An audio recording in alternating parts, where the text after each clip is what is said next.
Perhaps you've seen my classic carrot cake recipe. I love putting pineapple in it. But if you want carrot cake with a bit of a twist, you need to make this carrot pumpkin chiffon cake recipe. That's right, it's nice and light and airy, which does mean I'm going to have to whip some egg whites. A chiffon cake traditionally has a lot of eggs. So I've got 7 eggs and I'm gonna separate the whites right into my mixing bowl and hold on to the yolks for the base of the batter.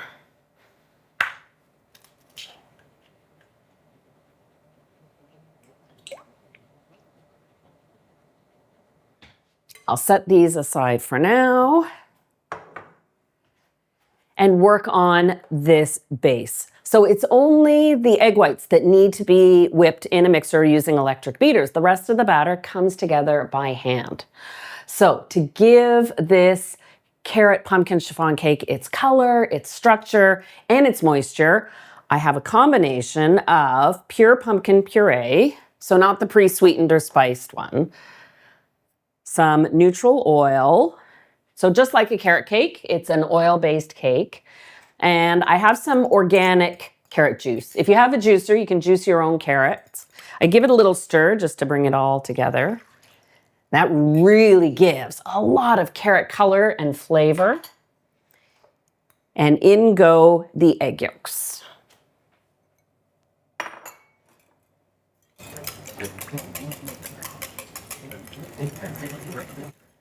Give this a little whisk.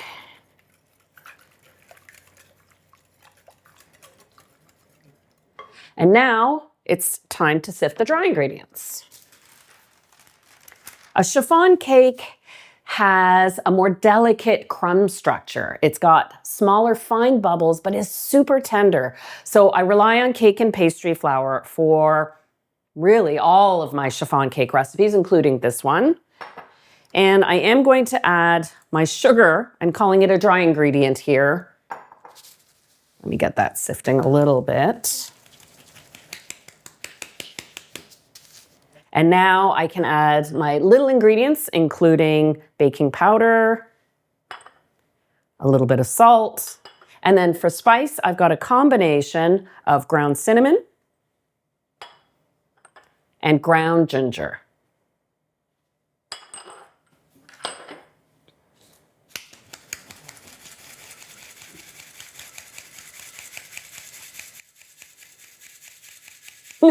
That's funny. This isn't flour that's lumping. I think some moisture got to my sugar. I'm gonna make sure that gets all worked through, but no lumps get in there. There we go.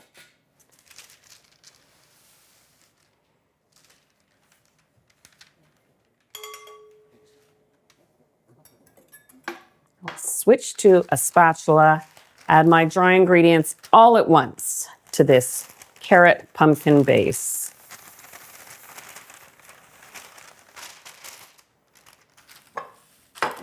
That was a large measure, a little bit tipped out the side. So let's get that in there too. And just stir it to combine it.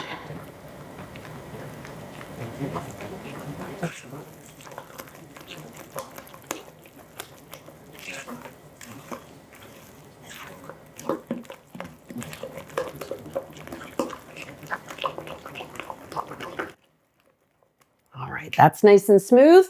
So now I can move back onto whipping my egg whites.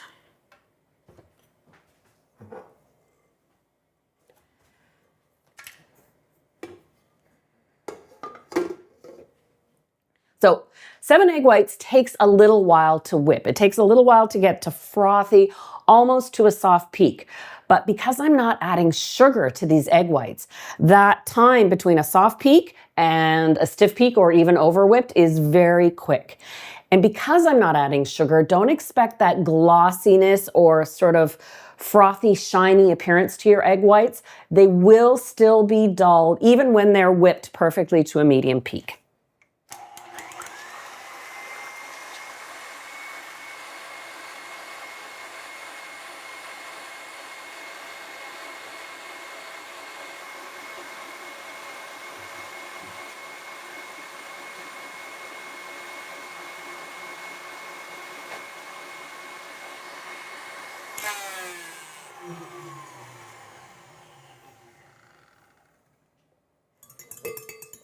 There we go. Nicely whipped egg whites, but without the sugar. They're more foamy than a tight meringue had I added sugar to it.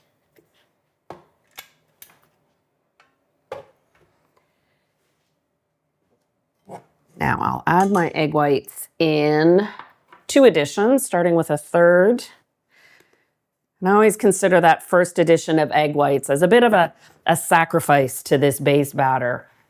The egg whites will deflate, but at the same time, they do lighten up that base batter, so the remaining whites are easier to fold in.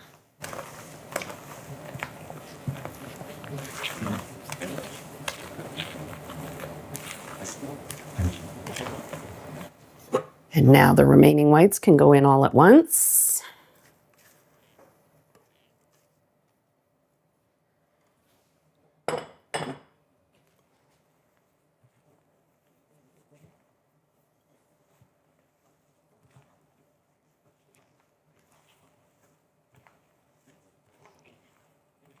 It's this addition of 7 whipped egg whites that gives the cake its lightness, its chiffon-like texture. And it's one of those cakes that stays moist for days.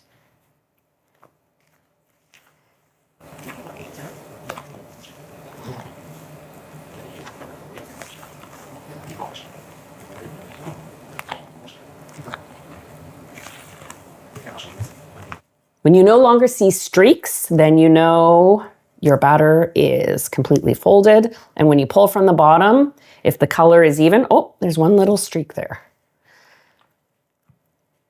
There. And now I'll stir in some coarsely grated carrot. Now I'm good. A chiffon cake is typically baked in a tube pan, and this recipe fits nicely in a bundt pan. So I've greased it and also floured it because I do want that cake to climb and cling to the sides of the pan as it's in the oven. So in goes the batter.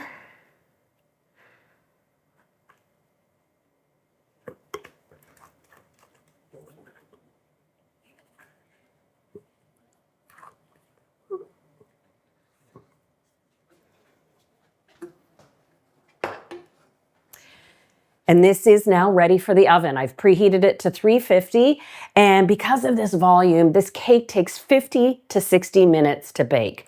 You can test using a skewer, or you can do the spring test, which means just pressing the top of the cake when it comes out of the oven. If it springs back without leaving an indentation, then you know your cake is done.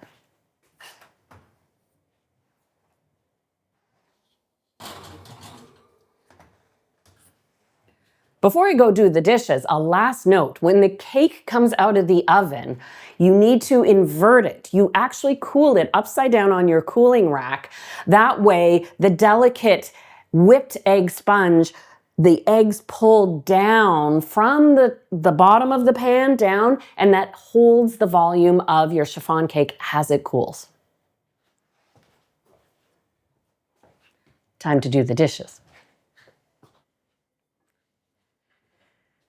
And voila, here it is. Carrot pumpkin chiffon cake, now completely cooled. You could just finish the top of this with a dusting of icing sugar if you want, but this is carrot cake, so I think this deserves a cream cheese glaze as opposed to a frosting. So it does start with some cream cheese, softened, just half a package. It's such a small amount. You can use beaters if you want, but once you start adding your icing sugar, because I want this to be thinner than a frosting, and a little bit of milk, you'll just switch to a whisk.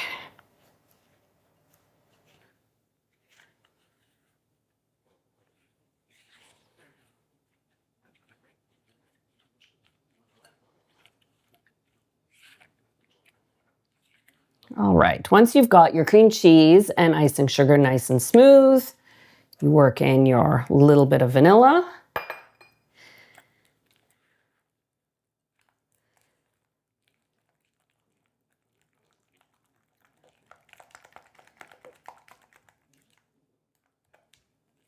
And turning it into a glaze just means adding a little bit of milk until you get a nice pourable but still substantial glaze. So I'll just start with about a tablespoon.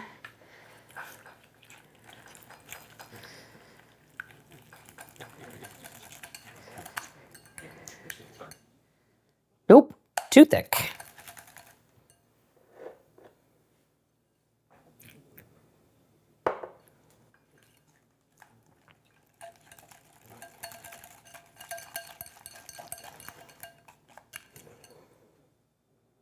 Oh, getting closer.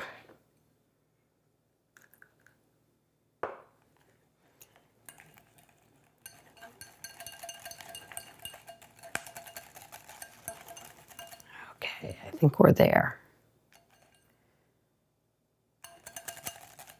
I don't want it so thin that it runs right off the cakes. I think we're just right.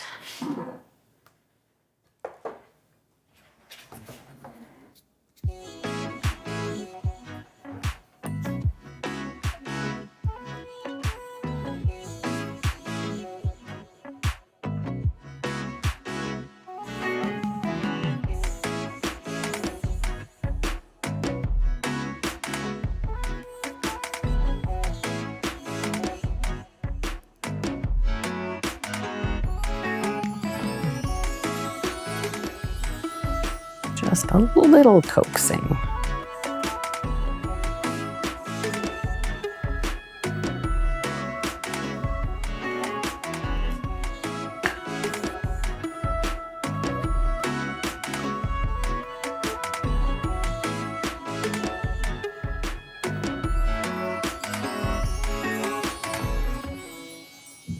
When I'm cutting a chiffon cake, I like to use a serrated knife. And admittedly, I should probably pop this in the fridge to set it, but I can't wait. You have to see what this cake looks like on the inside. Oh, look at that. Gorgeous color, light, spongy texture. What I love about a dessert like this, chiffon cakes in general, they're enough to feed a crowd. So I hope you'll consider making this for your next special occasion. It's gratifying to make, even more fulfilling to eat. And of course, you feel so good when you share a recipe like this with others. So I hope you'll give this a try and join me again for another delicious recipe.